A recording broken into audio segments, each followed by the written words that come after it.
Hello mga subs and welcome to this channel. If you are not new, welcome back at maraming salamat sa support. Uh, this is actually part 2 of the video entitled Polymer Guns I See Myself Buying If Steel or Alloy Pistols Don't Exist. In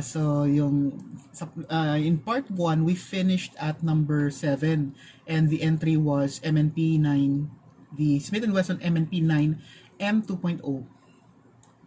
Now before I move to number 6, just to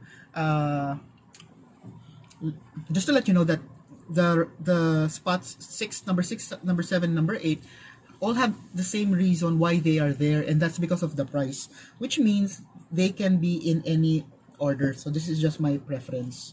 So to show you number 6, we have the Beretta APX, and the reason I had it at number 6 is because of the number 1, I like the design. There's something about the Italians when they design their pistols. I really like it, and I'm not sure what you call it but it looks like there are serrations everywhere in the top slide.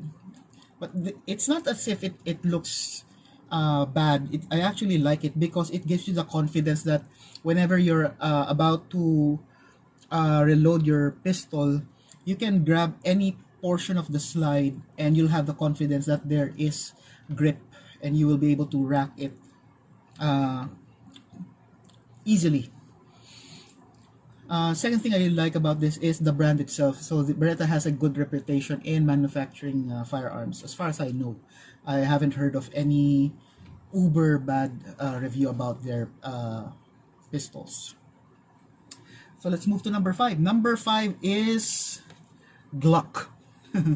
I didn't put a specific model because any Glock pistol would do. Although for polymers, I prefer any caliber as long as it's below 40.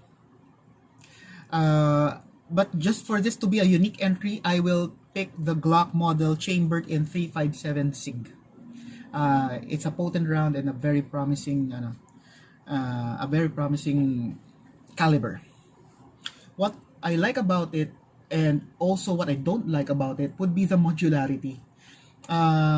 It's for the same reason, and what's good about being modular is you can personalize it to your preference, how you would like. It depends on what you would use it for. Is it for home defense, for competition, for combat, for concealed carry, for maybe outdoors? It's all up to you. What makes it negative is because number 1, some modifications can be irreversible and costly.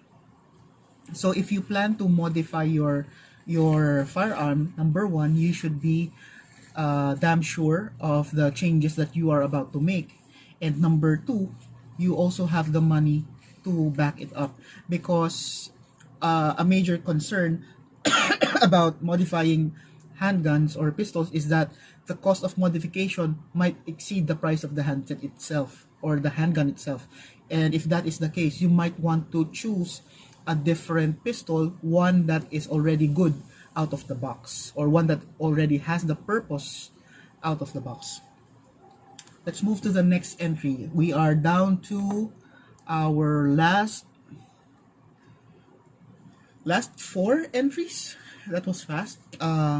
This is a tie between 2 pistols, and they are tied because these pistols have a steel variant, and this is not new in my list, and that would be the Jericho 941 and the RIA map. What I like about these 2 pistols is because there's that steel variant thing. They are both Glock they are both CZ clones, and what the main feature of having a CZ or a pistol that is CZ inspired or copied from a CZ pistol is the reliability, because the barrel, if I'm not sure if my explanation is correct, but the barrel is close to the frame, which makes it which makes recoil more manageable. It's more pleasant to shoot. I would go with the, if I'm to choose between the two, I would go with the Ria map, uh, because of the price and the availability of the, uh, the parts are more are locally available, because the because it is being distributed by Rock Island Armory, and it's one of the biggest, if not the biggest, manufacturer here in the Philippines. Gun manufacturer, that is. We move to the next firearm. Number 3 is the Canik EP9. Canik is a Turkish, correct me if I'm wrong, a Turkish manufacturer. So the TP9 is a semi or single or double action pistol, and has a manual decocker. What I like about it is because if I am to carry a polymer striker fired pistol, I would love to have a round in the chamber, but I would like the first round to go off in double action, and I prefer that to be my safety rather to have the if the handgun has a safety feature, I would rather have it in fire, and then the actual safety feature that I'll be utilizing is the double action. Okay. Another feature of this pistol that I would like is the ambidextrous feature, and this depends on the variant, so you just have to check out the variant because there's a lot, and depending on the variant, the ambidextrous feature may include the following: the slide stop, the decocker, the magazine catch, and even the manual safety lever. This pistol, the slide is similar to the Smith & Wesson MNP that I shown earlier, except for the fact that this does not have a front serration. What I like about a pistol is for it to have a front serration. If not, I usually put grip tape so that it gives me the confidence in racking the slide. Another thing about the pistol is because Canik is pretty much a new manufacturer in the firearm industry. They are popular locally from where from the country they originated, but here in the Philippines it's relatively new, so it really needs more exposure, more reviews, and probably that would give more confidence to potential buyers to explore the possibility of acquiring this pistol. And for our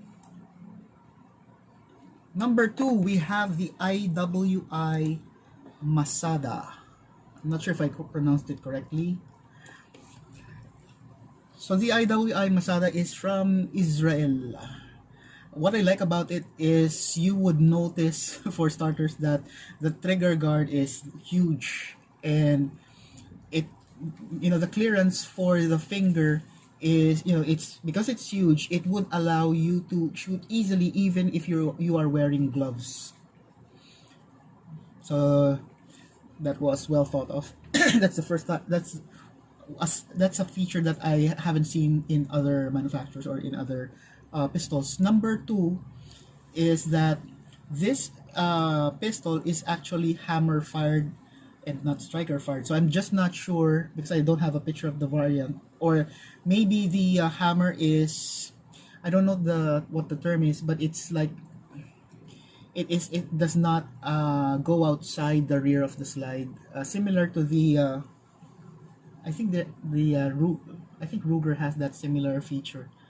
So the only thing about it is that because if it were hammer fired, usually the hammer is extended, it's outside the slide, so that it allows you to cock it or lower it, something like that, to that effect. What I find challenging about this pistol, for me, it won't be a challenge. Actually, it's not a challenge for me, but it might be a challenge to other users who opt to have optics on it. I don't like optics on pistol because, that thought that it might fly off when you fire it rapidly. So I prefer the iron sights. Just replace it maybe with something that's more visible in the dark, luminescence, fiber optic, those kinds of stuff. Okay, there's only a select models of optics that will work with the excuse me, with the Masada, and it is listed in their website. Number my other concern about this is because although IWI has been around for quite some time, this is a new model. So same reason with the Canik EP9 and also with the number one option in my list is they need more exposure so that it will attract more followers or potential buyers. Just to add, what I like about this is the front serration and the accessory rail, which will allow you to put stuff underneath the frame, like light, laser, maybe a bayonet. Just kidding. And we are down to the number one firearm on my list for those polymer pistol that I might find myself buying if steel or alloy pistol don't exist. Before I share it with you guys, so don't numbers 1 to 3 in the list share the same reason why they are in why they can be interchanged, because they all share the same reason that they need more exposure. So if you are more familiar with the other pistol, then that could be the number one on this list. And my number one is the Taurus TH9. Now the Taurus TH9 series, it also has a striker fired equivalent, which is TS. So the TH9 simply means Taurus hammer fired 9mm, and then TS9 Taurus striker fired 9mm, and then there's also the TH40 and then the TS 40. What I like about this pistol is that number one, it is, apart from the RIA map, I believe this is the most affordable in the list. And number two, it has a finger groove. Number three, it is hammer fired. What I like about hammer fired is that the